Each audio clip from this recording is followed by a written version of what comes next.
Hi. So today we'll take the discussion on karma forward. Last time we discussed that what is the relationship between desires and karma. Today we'll talk more about it. So in that video we spoke that desires are not bad. Attaching ourselves to those desires is bad. So it is good to disidentify ourselves from those desires. Today we will discuss about what exactly disconnecting with desires mean.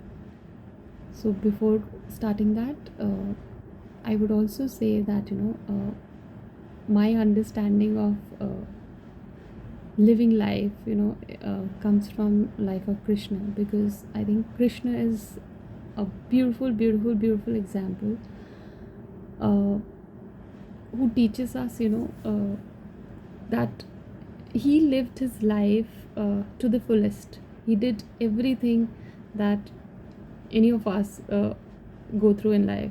He was part of politics, he was part of ras, he was part of protection, he was part of love, he was part of everything. Yet he was always, he was never attached to any of that what he was doing. He was totally involved in whatever he was doing, but he was just not attached to it. And I think that is that's what makes him a karma yogi, right? And that is what we all are trying to do in life.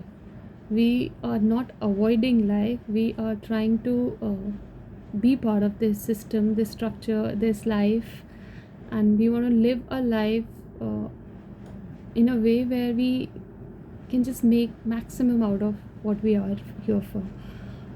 And that is why we are understanding Krishna, that is why we are even understanding Gita, or we are understanding even the system of karma, because system of karma is something which is the most important aspect of our everyday life. And once we really understand that we are more than this physical being that we see ourselves as, life will be very different for us. The way we would start looking at life will be very different for us. So coming back to disidentifying with your desires, what does that mean? So basically, if we want to understand desires, we'll understand that all of us have different set of desires. Where does this come from, and why do we have different kinds of desire? So the answer for that is individuality, right? We all are individual beings, and that is what make us different from each other. That is what give us different kinds of desire. But actually individuality is a myth, because at a core level we all are one. That is what our all our traditions, not only Sanatan Dharma, each and every religion has been talking about only one thing, that we all are one, we all are part of God. It has been talking about that the only thing we need is love. I think these are the three core things that all of the religion, the traditions have been talking about, and we'll talk about these further. But what I'm talking about right now is individuality. So we know that it is our individuality which finally give birth to desires. And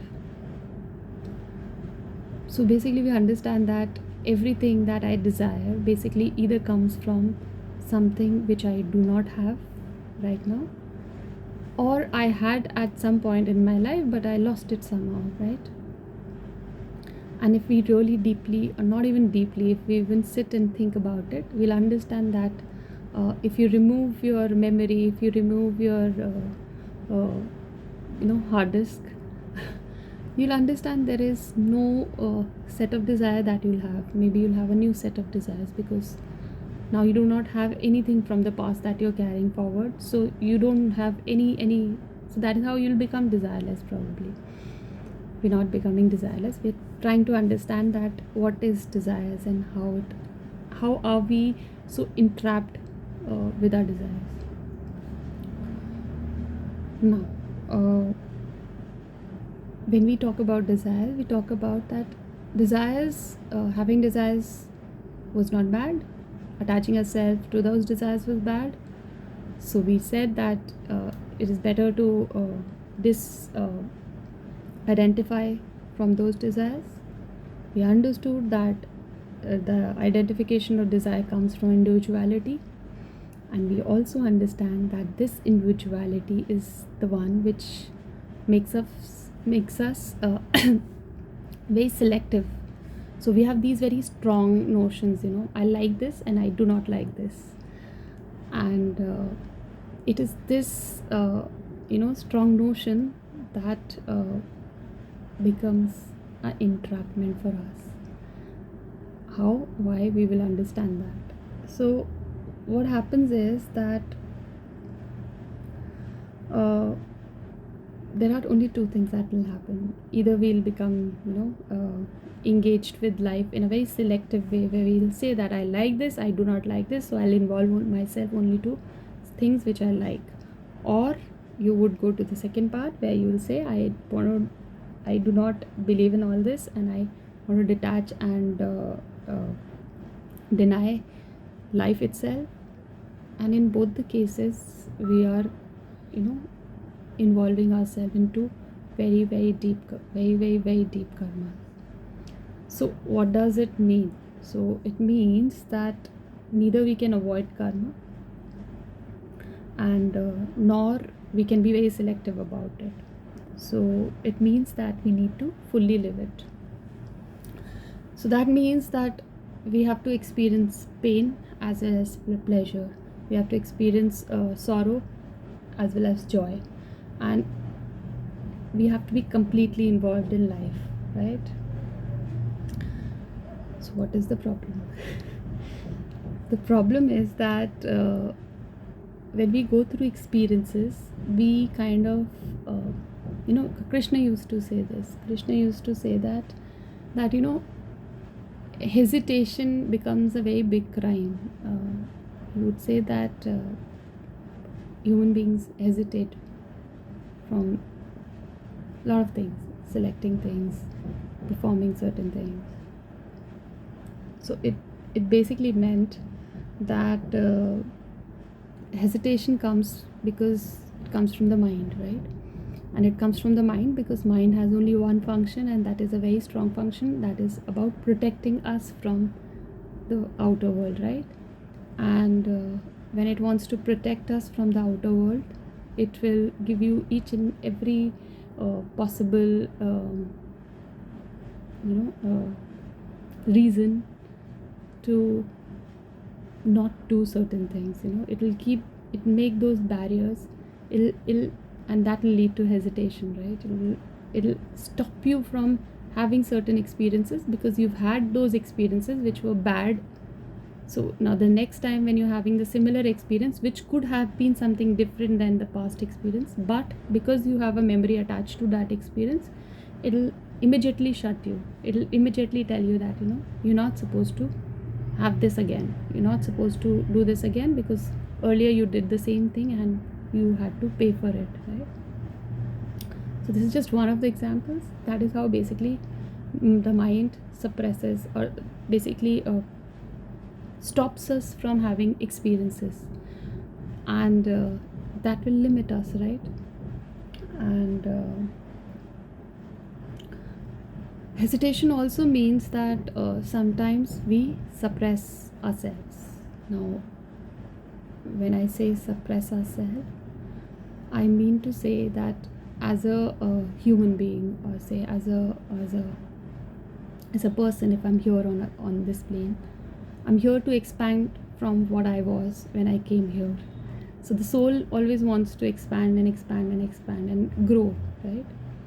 But what happens is, because of all of these karmic ties, which are like my past memories, it'll make me suppress certain aspects of me, right?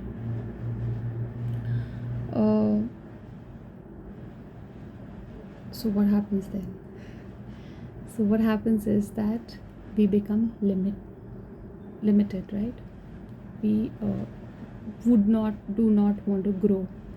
uh, maybe at a surface level we do look at things which are making me grow, but at a core level we are not growing as a species, as a human being, or as a person. I'm not growing. So maybe at a surface level I'm doing all things, and it looks as if I'm growing, but at a core level I'm not doing anything, because I am suppressing myself. I am being in that comfort zone. I'm doing only things which can make me you know it make me look that I am moving in a forward direction. So one of the examples of this is that, how do we deal with emotion in these times? So we do not experience pain very well, and because we've never been told how to uh, experience pain. It's a very surface level treatment that we give to ourselves when we are dealing with pain, because still we understand that being weak is being bad. Being weak makes you weak.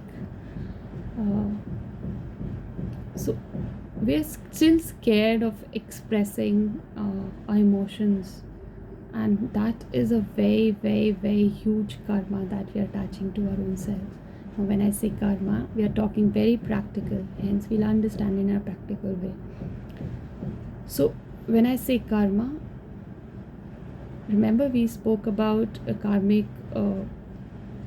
things happens at 3 level: at the mental level, emotional level, and physical level, right? Now, suppressing your emotions can lead to uh, disbalancing of this alignment that we have of the mind, body, and soul. So this is just one of the examples. Similarly it goes for the physical. Similarly it goes for the at the soul level, or the energy level. So basically what we are trying to understand is that, or I want to end my video with, is that if we need to live a life to the fullest, we often hear people talking about it, but are we really doing that, is something that we need to ask ourselves, nobody else but ask ourselves. That when we are saying that I am living my life truly and fully, is it that I even understand my own self completely, that I can say that I'm living my life fully? Am I lying somewhere to my own self?